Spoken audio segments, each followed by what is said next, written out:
राह संघर्ष के जो चलता है वही तो तकदीर बदलता है। जिसने रातों से जंग जीती है वही सूर्य बनकर निकलता है।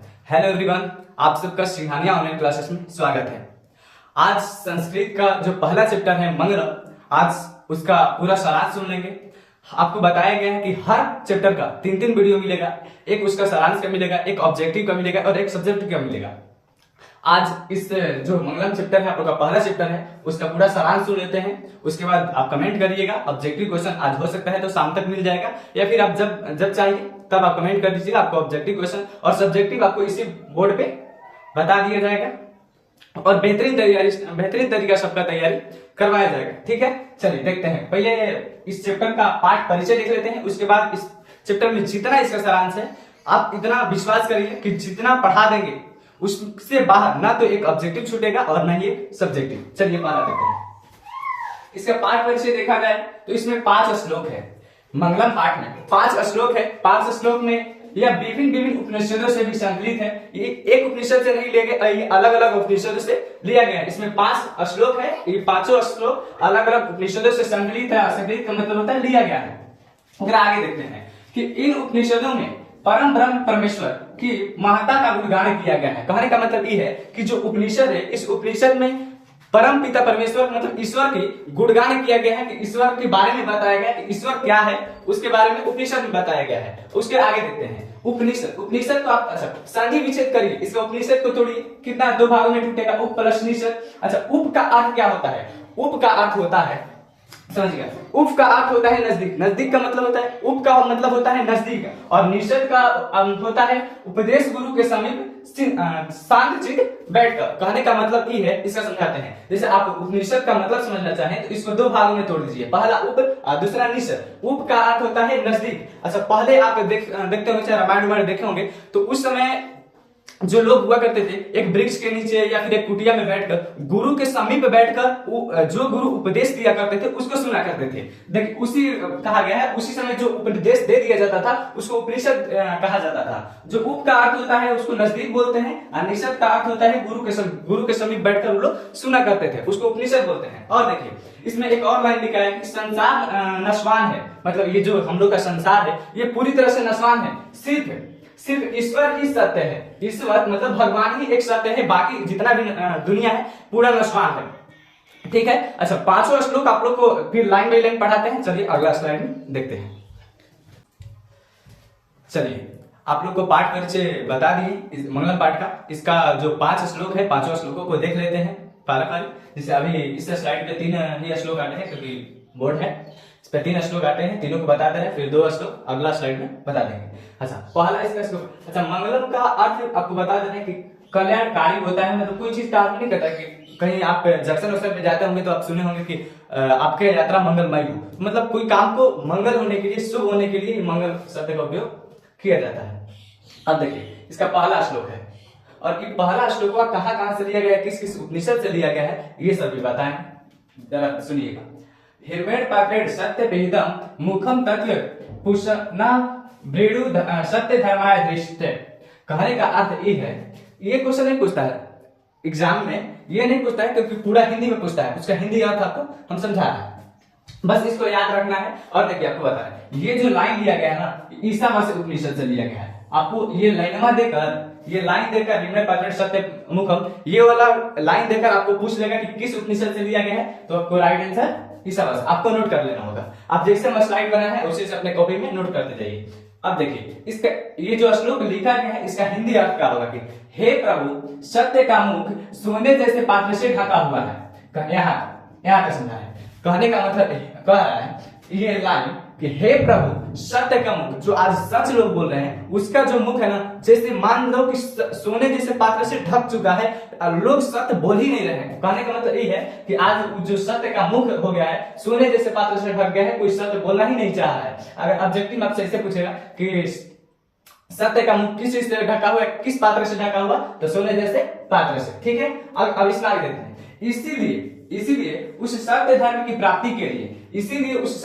प्राप्ति के लिए मन से माया मोह को त्याग कर दें। कहने का अर्थ ये है कि आज जो है जो सत्य बोलने का है मुख सोने जैसे पात्र से ढक चुका है, उसीलिए इसको कहा जा रहा है कि इसीलिए उस सत्य धर्म मतलब फिर से उस चीज को पाने के लिए, सत्य धर्म की प्राप्ति अगर आप चाहते हैं फिर से, तो अपने मन से मोह माया को त्याग दें। अगर आप चाह रहे हैं कि फिर से मेरे अंदर उस सत्य की शक्ति आ जाए, आप सत्य जो ढक चुका है सोने जैसे पात्र से उसको वापस लाना चाहते हैं, तो एक काम कर सकते हैं कि अपने मन से मोह माया को दूर कर सकते हैं, त्याग कर सकते हैं, तभी सत्य धर्म की प्राप्ति संभव है। तभी सत्य, अगर आप ये काम कर सकते हैं, अपने मन से मोह माया को त्याग कर सकते हैं, तो उस समय तभी आपको सत्य धर्म की प्राप्ति हो सकती है। अगला देते हैं, अगला श्लोक है। हाँ, इसको याद रखना है कि ईशावास्य उपनिषद से लिया गया है। ये वाला आपको लाइन देगा, पूछ लेगा कि किस उपनिषद से लेंगे, तो ईशावास्य उपनिषद से। अगर इसका दे दिया, इसका हिंदी अर्थ पूछा तो आप इसको लिख सकते हैं, ठीक है, अपने अपने कॉपी में नोट कर दीजिए। अगला देखते हैं, अणो अज्ञान महतो मह्या आत्मस्य जंतो निरहितो गुह्या तम क्रतु पश्यति विशतो को धातु प्रसारा नमहि मानतम। ये कहां से लिया गया है, तो ये कंठो उपनिषद से लिया गया है। किस उपनिषद से लिया गया है, कंठो उपनिषद से लिया गया है। आपको ऑब्जेक्टिव में ये लाइन दे देगा, अणो अज्ञान महतो मह्या, ये लाइन दे देगा, पूछ लेगा कि किस उपनिषद से लिया गया है, तो ये कंठो उपनिषद से लिया गया है, ठीक है। अब देखते हैं इसका हिंदी अर्थ। अगर पूछ लिया आपसे 2 नंबर में पूछ लेता है, 3 नंबर में पूछ लेता है। अगर इसका आपका हिंदी अर्थ पूछ लिया तो इसका हिंदी अर्थ होगा, देखिए, जीव के हृदय रूपी गुफा में, जीव के हृदय रूपी गुफा में अणु से भी सूक्ष्म, दुनिया में सबसे छोटा चीज क्या होता है, अणु, उससे भी सूक्ष्म तथा महान से भी महान, महान से भी महान यह आत्मा विद्यमान रहती है। कहने का अर्थ ये है, समझिएगा, जो जीव रूपी जीव है उसके अंदर एक आत्मा होती है जो देखा जाए तो अणु से भी सूक्ष्म मतलब छोटा से भी छोटा होती है, अगर देखा जाए तो महान से भी महान विद्यमान होती है। कहने का मतलब ये रहता है, उस परम के दर्शन मात्र से जीव स्वग्रहित होकर परमात्मा में एकाग्र हो जाता है। कहने का मतलब ये है कि अगर आप परम परमेश्वर पिता को अगर आप दर्शन कर देते हैं तो इंसान स्वग्रहित होके अपने कर्मों को करते हुए स्वग्रहित होकर वो परम पिता परमेश्वर में एकाग्र होता है, मतलब परम पिता परमेश्वर से लगाव रख लेता है, उनमें विलीन हो जाता है। कहने का मतलब ये। अब देखते हैं अगला 3 नंबर, पहला हो गया, दूसरा हो गया। अच्छा, दूसरा किसी से लिया गया, तो कंठ उपनिषद से लिया गया, इसको याद रखिएगा।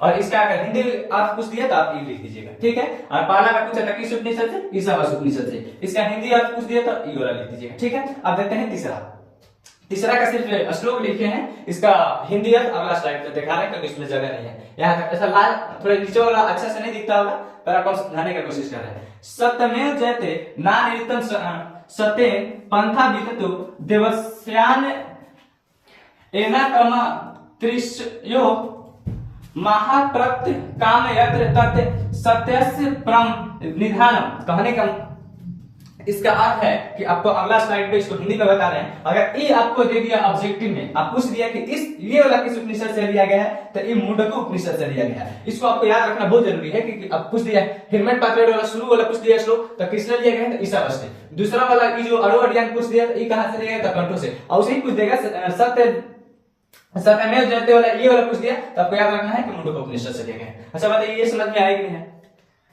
थोड़ी सी गर्मी है। अच्छा, ये वाला समझ में आया कि नहीं? समझ में आया। इस तीसरा का हिंदी है तो अगला स्लाइड पे लिख देते हैं। चलिए आइए, चलिए देखते हैं आप लोग का जो ये तीसरा श्लोक पढ़ाए हैं, कौन सत्यमेव जयते नृतम, उसका हिंदी अर्थ देख लेते हैं। पर उसका हिंदी अर्थ वाला स्लाइड में छूट गया था, उसका हिंदी अर्थ देख लेते हैं। उसके बाद आपको चौथा बता देते हैं, उसके बाद लास्ट एक बचेगा पांचवा, उसको भी देख लेंगे। चलिए देखते हैं तीसरा का अर्थ क्या है। तीसरा जो सत्यमेव जयते था उसका क्या है, सत्य की ही जीत होती है, असत्य की नहीं। सही बात है कि सत्य की ही जीत होती है, असत्य की नहीं। सत्य से ही परम पिता परमेश्वर तक पहुंचने का मार्ग विस्तृत है, खुलता है। कहने का मतलब यहां तक ये है कि सत्य का जीत होता है, असत्य का नहीं। परम पिता परमेश्वर मतलब ईश्वर के पास पहुंचने का मार्ग किससे खुलता है, तो सत्य से खुलता है, सत्य से ही विस्तृत होता है। अगला देखते हैं, जिसके द्वारा ऋषिगण उस परम पिता परमेश्वर को प्राप्त करना चाहते हैं। कहने का यहाँ तक का मतलब ये है कि इसी मार्ग के द्वारा, सत्य के मार्ग के द्वारा ही जो ऋषिगण होते हैं, ऋषि लोग परम पिता परमेश्वर को प्राप्त कर पाते हैं। अर्थात अपने आत्मा कल्याण के लिए जिस सत्य मार्ग का ऋषि अनुसरण करते हैं वही सत्य ईश्वर तक पहुंचने का सच्चा मार्ग है। कहने का मतलब अच्छा, ऋषि मुनि को देखें, जैसे ऋषि लोग होते हैं, महर्षि लोग जो वन में या फिर जंगलों में तपस्या करते हैं, वो लोग सत्य की खोज में लगे रहते हैं। तो वो कह रहे हैं कि अपने आत्मा कल्याण के लिए, खुद की संतुष्टि के लिए, आत्मा कल्याण के लिए जिस सत्य मार्ग का खोज ऋषि करते हैं या फिर जिस सत्य मार्ग पर ऋषि अनुसरण करते हैं, चलते हैं, वही सत्य ईश्वर तक पहुंचने का सच्चा मार्ग है। समझ में आ गया यहाँ तक? ये तीसरा श्लोक कहां से लिया गया था? मुंडकोपनिषद से, उसको याद रखिएगा। अब देखिए चौथा भी मुंडकों से ही लिया गया है। आप ये वाले को जरा और जब तीसरा का पूछेगा सत्य में जयते वाला, अगर आपसे उसका हिंदी अर्थ पूछ दिया तो आप इसको लिख सकते हैं। चलिए अगला देखते हैं। 4 नंबर का कहा, 4 नंबर का यथा नद स्नात मान समुद्रास्त गच्छन्ति नाम रूपे विहाय तथा विद्वान नाम रूपाद विमुक्त परात पुरुष मुपैति दिव्या। कहने का मतलब ये है। अच्छा, ये वाला जो श्लोक है, ये वाला श्लोक, चौथा श्लोक, इसको याद रखिए कि ये भी मुंडकोपनिषद, जो शुरू वाला शुरू वाला था वो कहां से लिया गया था, और जो सेकंड वाला था, थर्ड वाला जो था मुंडकों से था, फोर्थ वाला भी मुंडकों से है। इसका हिंदी अर्थ देख लेते हैं। जिस प्रकार बहती हुई नदियां, कहने का मतलब है कि जिस प्रकार नदी बह रही है, तो जिस प्रकार बहती हुई नदियां समुद्र में मिलने के बाद, समुद्र में जैसे ही मिलती है उसके बाद अस्तित्वहीन हो जाती है, मतलब अपना नाम रूप छोड़ देती है। जैसे मानिए यहाँ पे बहुत सारा नदियां होती है, जैसे इधर समुद्र हो गया, सॉरी जैसे गंगा हो गया, यमुना हो गया, ये जितना भी नदियां है ये सब जब इधर है तो अलग अलग नाम है, किसी का गंगा यमुना है, किसी का ब्यास नाम है, अलग अलग नाम है, लेकिन जब ये जाकर मिलती है समुद्र में तो फिर अस्तित्वहीन हो जाती है, पता ही नहीं चलता है कौन गंगा है कौन यमुना है। तो वही कह रहा है कि समुद्र में मिलने के बाद अस्तित्वहीन हो जाती है, अर्थात अपना रूप व्याकर समुद्र बन जाती है। कहने का मतलब अपना रूप को छोड़कर समुद्र बन जाती है। उसी प्रकार विद्वान परम पिता परमेश्वर के दिव्य प्रकाश में मिलते ही अपने नाम रूप मुक्त हो जाते हैं। कहने का मतलब ये है चौथा श्लोक का कि जब जिस प्रकार बहती हुई नदियां समुद्र में जाकर मिल जाती है और अपना अस्तित्व खो देती है, जैसे अलग अलग इधर नदियां होती है, अलग अलग नाम होता है, लेकिन जैसे ही जाके मिलती है समुद्र में, वो अपना अस्तित्वहीन हो जाती है, अपना नाम रूप छोड़ देती है। उसी प्रकार विद्वान परम पिता परमेश्वर के दिव्य प्रकाश मिलते हैं। जब कोई विद्वान व्यक्ति होता है, भगवान का प्रकाश उस पर पड़ते ही, भगवान का आशीर्वाद पड़ते ही वो अपना नाम रूप छोड़ देता है, उससे कर्म पर ध्यान देता है, नाम रूप छोड़ देता है, मेरा नाम हो रहा है, बदनाम हो रहा है, उस सही कर्म पर ध्यान देता है। कहने का मतलब ये है। ठीक है, चौथा जो यथानद स्नान ई वाला है, इस मुंडकोपनिषद से लिया गया है, इसको ध्यान रखिएगा। ठीक है, इसका हिंदी आप पूछेगा तब इससे आप नोट कर लीजिए अपने कॉपी पे। चलिए, समझ में आ रहा है कि नहीं? समझ में आ रहा है तो सब्सक्राइब कर दीजिए यार, मेहनत करते हैं आपके लिए, फ्री में पढ़ाते हैं यार। वीडियो को भी लाइक कर दीजिए। चलिए अगला स्लाइड देखते हैं। 5 नंबर, एक लास्ट बचा है 5 नंबर, उसको भी देख लेते हैं, फिर उसके बाद चैप्टर खत्म हो जाएगा, दरीद हो जाएगा। चलिए देखते हैं। चलिए लास्ट है, इस लास्ट को देख लेते हैं। 5वां मतलब मंगलम पाठ में 5 श्लोक था, 5 खत्म हो गया, मतलब लास्ट वाला है। लास्ट वाला भी समझा देना किस उपनिषद से भी लिया गया, इसके बारे में बता देना। चलिए क्या करें? वेदाहमेत पुरुषम महांतम आदित्य वर्ण तमस परस अस्तात् तमेव विदित्वति मृत्यु मेति न्याय पंथा विधेनताय। कहने का मतलब ये है कि ये जो संस्कृत में ये श्लोक लिखा गया है, ये श्लोक कहां से लिए गए? श्वेता स्वर उपनिषद से। श्वेता स्वर उपनिषद से 5वां नंबर जो है वेदांतम, ये कहां से लिया गया है? तो श्वेता स्वर उपनिषद से लिया गया है। उसके बाद इसका हिंदी अर्थ क्या है, इसको देखते हैं। कह रहा कि वेद आदित्य पूर्ण सूर्य के समान दिव्य रूप में विराजमान है। यहाँ कहने का मतलब है कि जो वेद हम लोग का 4 वेद है, हम लोग में 4 जो वेद है वो आदित्य वर्ण मतलब सूर्य की प्रकाश की तरह हम लोग के यहाँ ज्ञान के रूप में विराजमान है।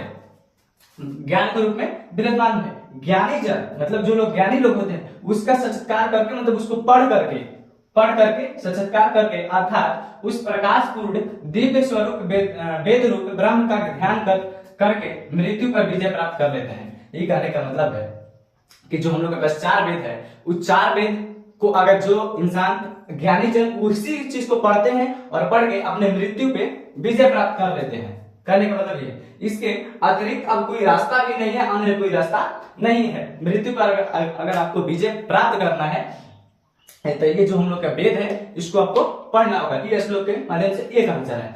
अगर आप सिंघानिया ऑनलाइन क्लासेस के व्हाट्सएप ग्रुप से नहीं जुड़े हुए हैं तो आप इस नंबर पे हाई करके भेज दीजिएगा, आपको ग्रुप के जोड़ दिया जाएगा ग्रुप में। और जितना भी पीडीएफ होता है ग्रुप का आपको इसी पे सेंड किया जाता है, तो आप इससे जुड़ना ना भूलें। अगर आपको ये सेशन सच में अच्छा लगा तो आप लाइक करिए इस वीडियो को, लेकिन सब्सक्राइब करना नहीं भूलिएगा। और इस वीडियो को कम से कम 2 लोगों के पास शेयर करना, ये आपकी जिम्मेवारी बनती है। चलिए, इस वीडियो में भी आपको 5 क्वेश्चन दे दे रहे हैं, आप इसका कमेंट में जवाब दीजिएगा। पहला कि आलस कथा पढ़ा दिए हैं, आलस कथा पाठ के रचयिता कौन है? पहला क्वेश्चन हो गया। वीरेश्वर कौन था? दूसरा क्वेश्चन हो गया, जो कल पढ़ाए उसमें से दे रहे हैं। और कितने वास्तविक आलसी थे? तीसरा क्वेश्चन हो गया। और हिंदी में से दे देते हैं, जैसे डॉक्टर भीमराव अम्बेडकर का जन्म किस प्रदेश में हुआ था? और नलिनी लोचन शर्मा का जन्म कब हुआ था? ये 5 क्वेश्चन का आपको जवाब देना है।